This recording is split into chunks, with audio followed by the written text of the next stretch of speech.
par rapport à l'autre, il est limité par la production d'un tiers. Dès qu'un tiers est menacé par quelqu'un, il n'y a plus d'Hashara. Il n'y a qu'il y a une menace, il y a l'Hashara. Bien sûr. Comme on a dit la dernière fois, si j'invite quelqu'un Shabbat et que vous savez qu'il la dernière fois qu'il est venu chez vous, vous a volé la moitié de l'argenterie, vous devez me prévenir. Et si vous ne prévenez pas, vous serez béni. Ah, tu regarde, il dit ça dit, je dis pas Hashara. C'est un idiot de ça dit, il faut dire Hashara. Parce que tu fais ton spiritualité sur le compte de l'autre. L'autre a perdu la moitié de l'argenterie à cause de toi. Ça, tu peux pas. Excusez-moi, d'ailleurs, quand vous avez dit on n'a pas le droit de dire du lachonara entre rabbins quand le cours, par exemple, il n'est pas, c'est très dur, il n'est pas bon. Non. Mais quand il est bon, est-ce qu'on a le droit de dire est-ce que le cours il était bon? On a le droit. On a le droit. Bien sûr. Quand c'est positif. Au contraire, ça c'est bon.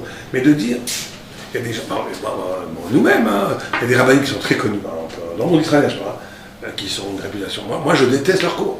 Parce que c'est des constructions vides de profondeur. Qui la ramène à maintenant 100 références en une heure, ça a l'air génial. Et j'ai beaucoup de mal quand j'écoute un cours comme ça de ne pas dire, et les gens ils sont à côté, c'est génial, c'est un génie, tout. Moi je dis que c'est pas un génie du tout, il a juste apporté 100 références qu'il a fait par cœur, et quand tu regardes, tu décortiques le cours, il n'y a rien. Alors quand on te dit ça de moi, comme c'est la Torah, c'est la vie, c'est la vérité, tu as envie de dire, mais arrêtez vos bêtises, vous dites, vous ne connaissez pas ce que c'est la vraie Arnous. Vous ne savez pas ce que c'est la vraie profondeur de la Torah. Vous faites l'éloge de quelque chose qui est complètement artificiel. Tu as envie de dire ça. Et si tu le dis, tu fais une lave, c'est comme si tu manges du cochon. Pire même. Et c'est très très dur. Très très dur. C'est une épreuve. Parce que c'est ton truc. Alors c'est très difficile. Je connaissais un très grand rab. Alors lui, par contre, je ne sais pas comment il s'est arrangé avec les autres arabes, mais lui, il laissait la main à la personne. Il dit, admets que t'es nul. Dans tout le monde, hein. Il dit, il dit que c'est un arabe. Il dit, admets que t'es nul. Et il parlait devant Shiva, hein. Devant moi, je l'ai dit. Admets que t'es nul, parce que lui, c'était la vérité.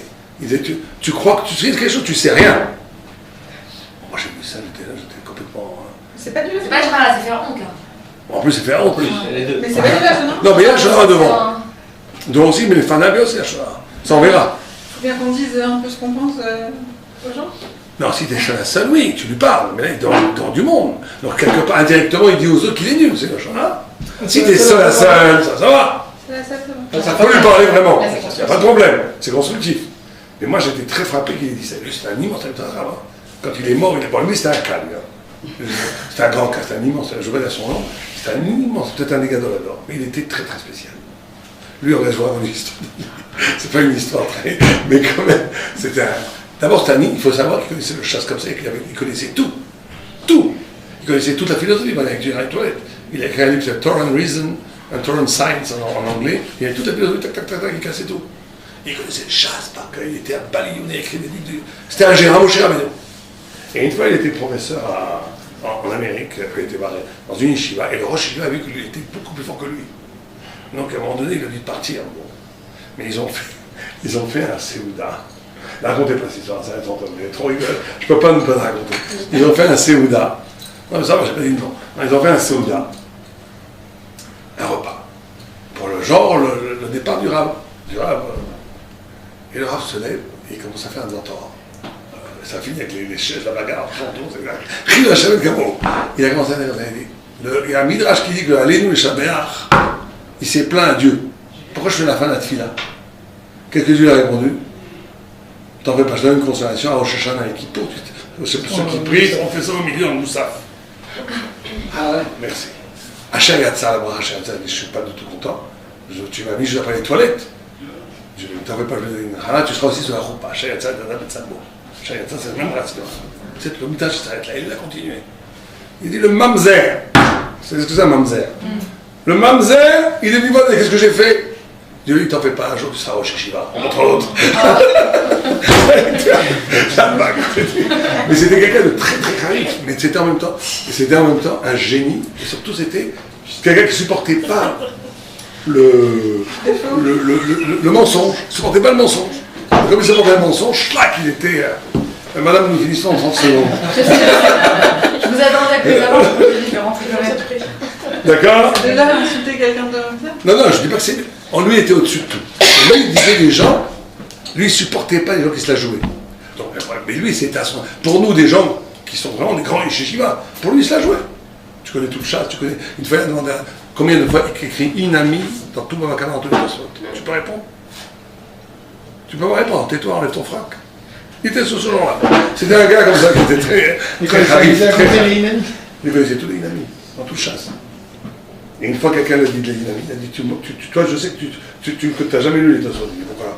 J'ai dit oui, parce que tu dis selon le Masser et ta chasse, ton mispar. Si tu avais lu dedans, tu saurais qu'il y en a 3 fois plus que le Messar de ta chasse, il y en a 3. Tu vois la galonnoute qu'il y avait? Et quand tu vois, c'est la profondeur de ses livres, et il a écrit en plus tout sur Nietzsche, sur Thorne, et tout sur la science, sur la Big Bang. Il connaissait tout. Tout. Mais c'était, quand il est mort, il a dit, il est interdit qu'on fasse un espène. Il a dit, personne n'est à mon niveau pour faire un espène. Et les gens de mort. Alors, un espène, ça mène à Capara. Il avait pas donné, il n'a aucun problème. Il était à un tel niveau de vérité que, effectivement, il n'avait peut-être pas embrayé la coulerie. Mais il disait les choses comme elles sont. Absolument. Très bien. Alors, on a dépassé le temps avec nos histoires. C'est pas grave, on continuera la semaine prochaine si Dieu veut. Moi, j'ai une question. Oui, vas-y. Si on détient une information sur une personne qui parle à une assemblée et qui veut créer un travail, enfin, qui veut lancer un travail, quelque chose, et que tous les gens sont venus pour ça. Et on détient une information mamache hyper importante sur la personne. On sait que c'est un escroc, que voilà, parce que est-ce qu'on peut le dire? On doit le dire. Qui t'a fait honte? Non, peut-être qu'il faut d'abord se rajouter un arbre, c'est quoi le fait? Non, mais on est là, on se trouve dans une assemblée qui est venue pour un travail. La personne qui parle, on sait pertinemment que c'est un escroc, parce qu'on a travaillé déjà avec lui. Alors, tu vois, un rapport plus précis, elle est comme ça. Dès que c'est des toilettes, pour sauver une entreprise, pour sauver un échec possible, pour sauver quelque chose qui va un échec mammonique ou psychologique même, il n'y a plus de l'histoire de la. Il y a même un devoir de parler. Mais c'est à 5 conditions. On les fera. Une des conditions, c'est que vous savez 100% que c'est vrai, que vous savez que c'est un escroc. Ce n'est pas une présomption. Non, 100%. Deuxième, il faut avoir des preuves, c'est sûr. Deuxièmement, qu'il n'y a pas d'autre façon d'éviter. Si vous pouvez aller parler avec toi, tu dis, je te conseille de ne pas faire ton petit conférence. Parce qu'il y a 20 personnes, donc enfin, je peux pas. Moi, j'ai pas parlé à chaque personne. Si c'est impossible de faire autrement, ça fait partie de deuxième condition. Troisièmement, ne pas exagérer. Ça veut dire exactement, parce qu'on a tendance à exagérer. C'est un petit escroc, c'est un grand escroc. Quatrièmement, qu'il n'y ait pas de haine dans le cœur. C'est très évident, parce que des fois, les gens, on sait que c'est des escrocs. On les aime pas du tout, mais on a aussi des problèmes avec eux. Et donc là, on est neutralisé pour dire la chose, même les toilettes. Même à faire honte à la personne? Ouais, on peut pas rien faire. Même faire honte à la personne? Attendez. C'est honte en public, quoi. Ouais, cinquièmement, qu'il n'y a pas d'autre moyen d'empêcher que faire ça. Et si les 5 conditions elles sont réunies, et que si les 5 enjeux et qu'on considère qu'il y a un vrai nézek pour les autres, on a le droit. Avec Shalom, on n'est pas obligé d'être une brute. Hein. On peut écouter, on peut parler de façon allusive, tout le monde comprend que c'est un escroc sans que ce soit vraiment vexant. Moi, on m'a demandé de faire tchouva sur ça, c'est-à-dire que je l'avais fait comme ça. On m'a demandé de faire tchouva, donc les 20 personnes qui étaient là. Est-ce que vous aviez les 5 conditions? Oui, j'ai travaillé avec la personne, donc je savais pertinemment. Et puis j'ai vu. Comment vous savez que c'est un escroc? Parce que je travaillais avec lui un an avant et qu'il ne nous avait pas payé et que c'est. Non, mais attendez, il ne vous a pas payé. Est-ce que c'était à voir avec ce qu'il faisait maintenant? Il voulait recréer la même chose. Il voulait refaire le même coup. J'avais fait ça sur Jérusalem, il est venu sur Beth Shemesh, il voulait refaire la même chose. Ne faites pas de choix, il faut faire de choix d'avoir fait de choix. Allez, non, mais c'est.